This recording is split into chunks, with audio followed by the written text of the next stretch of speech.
मकदार है ये हम कैसे पूरी कर सकते हैं। उसके लिए तकरीबन मिलती जुलती ग़िज़ाएँ हैं जो हम इनको खाकर इनसे हम ये विटामिन जो हैं वो हासिल कर सकते हैं और ये आम ग़िज़ाएँ हैं जो हम डेली बेसिस पर इस्तेमाल करते हैं। मिसाल के तौर पर विटामिन B1 जो है ये हमें हासिल होगा मीट से।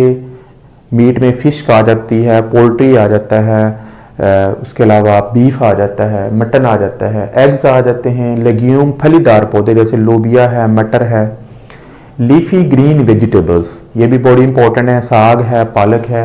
इसके अलावा सीरियल्स, अनाज, होल ग्रेन सीरियल, ये याद रखिएगा होल ग्रेन का इस्तेमाल करना है। आजकल ये ट्रेंड बना हुआ है कि हम मैदा और फाइन फ्लोर जो है वो ज़्यादा इस्तेमाल करते हैं, लेकिन जो व्हीट फ्लोर है, जो खालिस गंदम का आटा है, पूरी गंदम का आटा है, उसको इस्तेमाल करना है। क्योंकि जब फैक्ट्री में गंदम को प्रोसेस किया जाता है तो उसमें से सूजी भी निकाली जाती है, उसमें से ब्रैन छिलका भी निकाल लिया जाता है। इसके अलावा उसके अंदर बेसिक जो इम्पोर्टेंट कंपोनेंट्स होते हैं वो सारे रिमूव करके आटा बनाया जाता है, तो उसके अंदर न्यूट्रिशन नहीं होती। तो ये जितने विटामिन हैं, बी कॉम्प्लेक्स हैं, ये उनमें मौजूद नहीं होते, तो उससे फिर बहुत सारे मेटाबॉलिक प्रॉब्लम जो हैं वो हमारी बॉडी में आ जाते हैं। इसलिए कोशिश करें कि होल व्हीट ब्राउन राइस इस्तेमाल करें, ब्राउन गंदम का आटा इस्तेमाल करें, इसी तरह से होल कॉर्न मकई इस्तेमाल करें या इनके सीरियल का इस्तेमाल कर लें, तो उससे आपको ये विटामिन हासिल हो जाएंगे।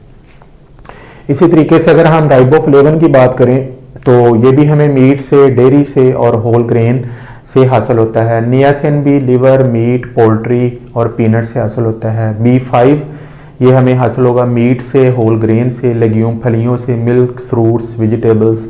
B6 pyridoxine liver, meat, beans, peanuts, eggs, yolks, whole grain egg. तो तकरीबन सब का जो है ये मिलते जुलते सोर्सेज हैं। अगर आप गोश्त खाएं रोज़ाना या कुछ मकदार में हफ्ते में 2 दिन, और खालिस गंदम का आटा इस्तेमाल करें, होल व्हीट, इसके अलावा फल और सब्जियों का इस्तेमाल करें, लेग्यूम्स फलीदार सब्जियां इस्तेमाल करें, तो आपकी जो विटामिन की कमी है वो पूरी हो जाती है और आपको ये डेली विटामिन B कॉम्प्लेक्स जो है वो हासिल हो जाता है।